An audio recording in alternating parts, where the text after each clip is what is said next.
Bibiliya igitabo gitinywa cyane kandi ikindi cyubahwa, ndetse yewe Bibiliya igitabo cyumvwa na benshi kandi ikindi abantu bizera ko ari ijambo ry'Imana. Abenshi ndetse Bibiliya bayifata ko ari ikintu kidashobora kuba cyangarwa na buri muntu wese, kandi ikindi umuntu wese ufite Bibiliya akenshi aratinywa. Ese Bibiliya kubera iki itinywa?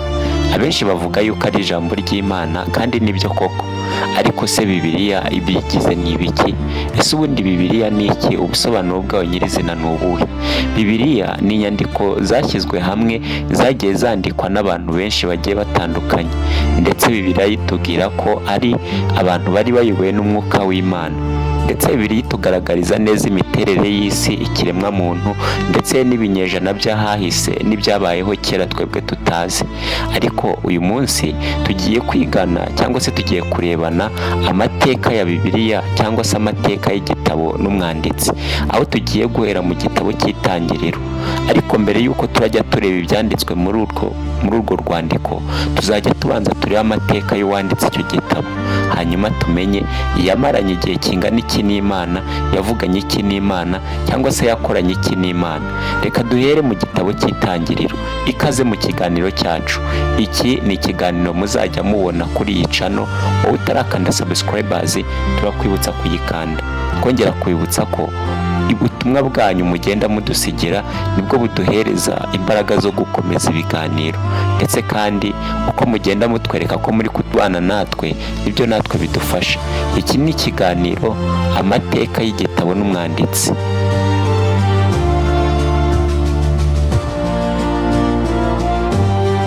Reka dutangire rero mu gitabo cy'Itangiriro, aho tuza kuhasanga umugabo witwa Mose, kuko handitswe ngo igitabo cya Mose cya mbere cyitwa Itangiriro. Byumvikane ko Mose afite ibitabo byinshi yagiye yandika, kuko iki ni cyo gitabo cye cya mbere. Ariko reka tubanze turebe amateka y'umugabo witwa Mose. Mose ni muntu ki? Mose si yo yabaye hate? Ubuzima bwe bwari bumeze bute? Iyo ugiye mu gitabo cyo mu Kuva, iki ni ikindi gitabo cye nanone yanditse, ariko kigaragaza amateka, ivuka rye ndetse n'imibereho ye, cyangwa se turamwita Umwisirayeli. Mose kugira ngo avuke byari ibihe bigoye, aho Abanyegiputa bari bamaze kuba bajyana Abisirayeli mu bunyage, ndetse aho bari bamaze kubajyana ku buretwa. Abagabo bo muri Egiputa bari bamaze kubaho, ndetse bari bamaze kumenya yuko Abisirayeli ari abantu bakomeye, cyangwa se Abaheburayo, bitewe n'uko Imana yabo yaragiye ivugwa mu mahanga aho bari bari ndetse hagiye hatandukanye. Ariko nanone bari bazwi nk'abagabo bakomeye, ndetse yewe ikindi bari bazwi nk'abagabo b'ibihangange, bitewe n'uko Yozefu yari amaze gukora ibitangaza bigiye bitandukanye, ubwo yari yarakoze ineza nyinshi zigiye zitandukanye. Ariko nanone twebwe tugiye kureba amateka y'uyu mugabo Mose. Mose uyu kugira ngo avuke cyari igihe kigoye. Abaheburayo bari mu bunyage bw'Abanyegiputa, kuko babakoreshaga uburetwa. Ibyo uraza kubisoma mu gitabo cyo mu Kuva. Ubwo rero Mose yajyaga kuvuka, yavukiye muri ubwo bunyage Abisirayeli bari barimo, kuko yabyariwe aho ngaho bari gukora uburetwa. Umugabo w'Umuheburayo wari umaze kumubyara, ndetse yewe wari umaze no guhunga. Ahangaha uyu mugore akimara kubyara uyu mwana, byari ibihe bigoye, kuko Abaheburayo bari baramaze gufatirwa ingamba z'uko uzajya ubyara umwana w'umuhungu wese agomba kwicwa. Ariko Mose akimara kubyarwa, yabyariwe mu rugo, kuko ahangaha yaje kuhamara igihe, ndetse ahishwa amezi agera kuri 3. Ariko ubwicanyi bwo gushaka abana b'abahungu bwari bukomeje gukomera, niko umubyeyi yatangiye kwibwira uti uyu mwana nibamunsangana byanga byakunda azicwa. Ariko uyu mubyeyi wari warakunze umwana we, ndetse abona yuko umwana ari mwiza cyane, yakomeje kumwizirikaho. Ariko amezi 3 ashize, aravuga uti byanga byakunda umwana atangiye gukura, bizaba ngombwa yuko atangira no kujya hanze. Kubw'iyo mpamvu rero byanga byakunda n'ubundi azicwa, kandi nafatirwa muri uyu muryango twese tuzicwa kubera we. Umubyeyi yafashe umwanzuro wo kuboha akato, nuko wa mwana arangije amushyira muri ka kato. Amaze kumushyira mu kato, amujyana mu rufunzo, amushyira muri ako kato, amushyira mu mazi. Ubwo umukobwa wa Farawo rero we wakundaga kwiza kwiyuhagiriraga kuri ayo mazi, nibwo yaje. Ubwo yahageraga, abaja be batangiye gutembera kuri izo nkombe z'amazi, nibwo babonye ako kato muri ya mazi. ubwo bakabonaga, umukobwa wa Farawo yarababwiye ati nimuzane kariya kato turebe ikirimo. Bahasanzemo uruhinja rugwiza ndetse rwari ruteye neza, nuko umukobwa wa Farawo aramukunda cyane. Umwe mu baja bari bari kumwe nawe nibwo yavugaga ati uyu mwana ndabona ari uwo mu Baheburayokazi. Nuko umukobwa wa Farawo aravuga ati ariko uyu mwana ni mwiza. Nuko umwe muri babaje aravuga uti ese sinajya kugushakira uwo mu Baheburayokazi akakurerera uyu mwana? Nuko wa mukobwa wa Farawo yemera iyo nama. Ubwo yabonaga uwo mwana niwe wanamwitiye izina, niwe wamuhaye izina Mose. Uwo mwana koko yaje guhabwa nyina, birangira nyina ari we umureze. Igihe cye kimaze kugera, umwana amaze gukura, nyina byari ngombwa yuko amujyana akamushyira wa mukobwa wa Farawo, kuko umukobwa wa Farawo niwe wari wamwitiye n'izina Mose. Iryo zina yari yarimuhaye kuko yari amukuye mu mazi. Ibyo nushaka kubisoma urabisoma mu gice cya mbere cyo mu gitabo cyo mu Kuva.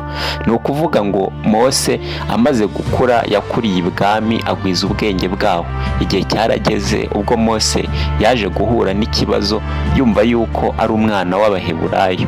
Mose yatangiye kugira amatsiko no kujya gusura bene wabo, aho yaje gukorera amakosa akomeye cyane, akubita Umunyegiputa ikindi aramwica. Icyo gihe rero Abaheburayo ubwo yabageragamo bati babonye uko yagenje Umunyegiputa, nuko nabo bamucyurira ya nyura ivuga iti natwe urashaka kutwica. Aho yari abasanze barwana ababaza icyo bapfa, ariko bo nta kindi bahise bamwitura, bahise bamucyurira ibyo yari yakoze. Mose rero byabaye ngombwa yuko ahunga, aho yaje kugenda agenda urugendo rutari ruto. Urwo rugendo yagiye aruhuriramo n'ibintu byinshi bigiye bitandukanye, aho yaje gukundwa n'undi mukobwa nanone aho yari yahungiye, ariko izo nkuru tuzazigarukaho. Ahubwo twe turi gushaka kureba imvano ya Mose.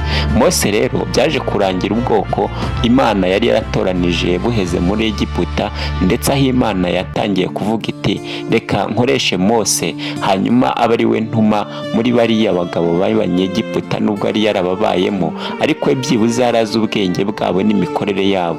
Aho rero Imana nibwo yafashe Mose imwoherezayo, nibwo yakuyemo Abanyegiputa. Muzi ibitangaza byinshi byabaye, ibyo tuzareba imbere cyane. Imana ubwayo niyo yitumiye Mose, iramubwira iti genda ukure ubwoko bwanjye muri Egiputa. Mose tuzi neza yuko atarazi kuvuga, ariko yamwohereje Aroni, niwe batangiye kubana. Ni ukuvuga ngo Mose yakoze ibitangaza byinshi ndetse abana n'Imana igihe kirekire. Urwandiko rero rwa Mose cyangwa se igitabo cy'itangiriro cya Mose, reka abe ari cyo twinjiramo, kuko amateka ya Mose yo tumaze kubona neza imvo n'imvano ya Mose, ivuka rye n'igihe yamaze, ndetse yewe n'ibyo yakoze. Imana yamaranye nayo igihe kitari gitoya, tuzi yuko yamaranye nayo iminsi 40 ku musozi ndetse n'amajoro 40.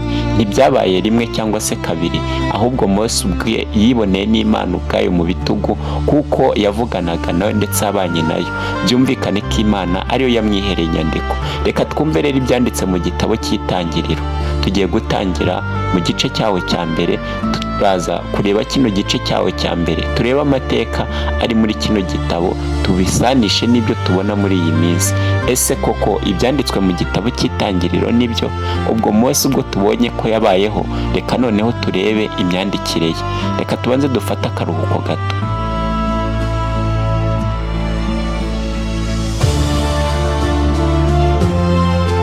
Igitabo cy'itangiriro gitangira kivuga ngo mbere na mbere Imana yaremye ijuru n'isi.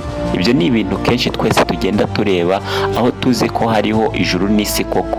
Byumvikane ko ijuru n'isi ni ikintu koko Imana ubwayo yiremeye. Abantu benshi bajya bajya impaka bakavuga ngo nta juru ribaho, abandi bakavuga bati nta n'irizabaho, ariko Bibiliya y'ubwayo nisobanura uburyo ijuru riteye, uko riri n'uko ryabayeho, ndetse natwe ubwacu niyo idusobanura.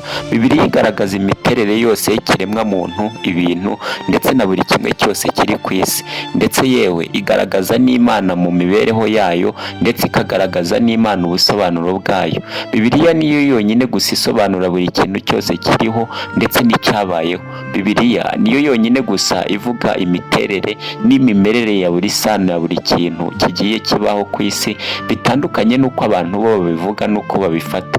Abizera Imana nibo bonyine gusa bafite ubumenyi ndetse n'ubusobanuro buzima bitandukanye n'iby'abanyasiyanse ndetse n'iby'abandi bagenda bavuga. Abanyasiyanse nabo burya birefera kuri Bibiliya kugira ngo byibuze babashe gusobanukirwa no kumenya imiterere ya buri kintu. Bibiliya itangira itubwira imiterere y'isi n'ijuru, aho yaje gukomeza igaragaza iminsi n'ibyagiye biyikorerwamo. Bibiliya iyo ugeze ku gice cyaho cya 9 ngo Imana iravuga iti amazi yo munsi y'ijuru ateranire hamwe, ahumutse aho haboneke. Biba bityo Imana yita ahumutse ubutaka, iteraniro ry'amazi iryita inyanja. Imana ibona ko ari byiza. Imana iravuga iti ubutaka bumeze ubwatsi n'ibimera byose byere imbuto ku butaka, n'ibiti byere imbuto ku butaka zirimo utubuto twabyo, igiti cyose cyere izikwiriye ubwoko bwacyo. Biba bityo ubutaka bumeza ubwatsi, ibimera byose byera imbuto zikwiriye amoko yabyo, n'ibiti byera imbuto zirimo utubuto twabyo zikwiriye amoko yabyo. Imana ibona ko ari byiza, buragoroba buracya. Uwo ni umunsi wa 3. Byumvikane ko Imana niyo yonyine gusa yashyiragaho itegeko rya buri kintu, apana kuvuga ngo iki ngiki kigomba kugenda gutya. Buri kintu cyose cyagenderaga mu murongo ndetse Imana yari yatanze. Tubona ko igice cya mbere cyose cya Bibiliya kigaragaza iminsi ndetse n'ibyayikozwemo. Ese igice cya 2 tuzasanga mwiki? Ndabararikira gukurikirana ikiganiro cya 2 nk'uko igitabo cy'Itangiriro gisoza hagaragaye imiremere y'umuntu cyangwa se imibereho y'umuntu, kuko ikiremwa muntu cyahumekeyemo umwuka w'Imana bityo umuntu abaho. Ariko umuntu yakuwe mu gitaka. Ubu ngubu ni ukuvuga ngo tugendera ku itegeko Imana yavuze rigaragara mu gice cyaho cya mbere umurongo wa 26. Imana ubwo yavuga iti tureme umuntu agira ishusho yacu ase natwe, batwara amafi yo mu nyanja n'inyoni n'ibisiga byo mu kirere n'amatungo n'isi yose. Ni ukuvuga ngo Imana yakomeje igaragariza umuntu urukundo rugiye rutandukanye. Kandi Imana ubwo yaherezaga umuntu itegeko yaramubwiye iti Imana irema umuntu ngo agire ishusho yayo, afite ishusho y'Imana niko yamuremye, umugabo n'umugore niko yabaremye. Imana ibaha umugisha. Imana irababwira iti mwororoke mugwire, mwuzure isi, muyimenyereze n'ibiyirimo, mutware amafi yo mu nyanja n'inyoni n'ibisiga n'ibyo mu kirere n'ibintu byose bifite ubugingo byigenza ku isi. Imana rero ikimara guhereza umuntu uburenganzira bwo kororoka, ntabwo ngiye kuvuga ngo nzongera kurema, ahubwo Imana yahise ishyiraho gahunda y'uko umuntu agomba kuba yabyara, bityo wa muntu umuvuyeho agakomeza nawe akazabyara undi, gutyo ariyo mpamvu isi yaje kuzura abantu benshi bajya bashidikanya kuri ibi, kuko bamwe bavuga ngo twavuye mu nguge cyangwa se mu nyamaswa. Ariko Bibiliya yonyine ubwayo niyo igaragaza uko umuntu yabayeho, ko yaremwe ndetse akabumbwabumbwa mu gitaka. Bibiliya igaragaza neza iminsi uko yagiye ikurikirana kuva ku wa mbere kugera ku munsi waho wa 7. Bibiliya igaragaza uko iminsi yagiye ikorwamo ibintu bigiye bitandukanye, ndetse Bibiliya igaragaza uko Imana yagiye ihereza ibintu byose umurongo, ndetse kugera ku kiremwa muntu cyahawe ubwenge buruta ubw'izindi nyamaswa ndetse n'ibindi bintu byose byari biriho.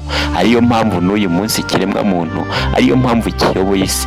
Byumvikane ko igitabo cy'Itangiriro ibyanditswe muri cyo ari iby'ukuri koko, nta bihuha birimo cyangwa se amakabya nkuru cyangwa imigani nk'uko bamwe babivuga.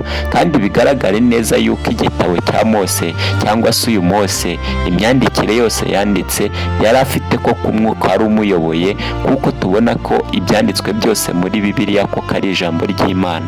Ngiye mwumvaga na Mr Bucece, ikaze muri kino kiganiro, kandi mbibutsa gukanda subscribers, like, share ndetse na comment kuko ni ingenzi.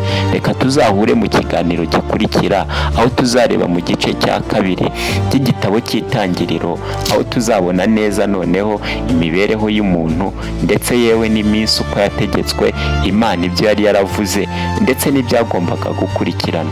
Ikaze rero, kandi ikindi dukomeza kubana muri bino biganiro, wowe ufite inyunganizi cyangwa se ikindi gitekerezo, nta kibazo twandikire. Niba ushaka kuba wahamagara, nimero ni 07 927 544. Imana y'amahoro ibeze.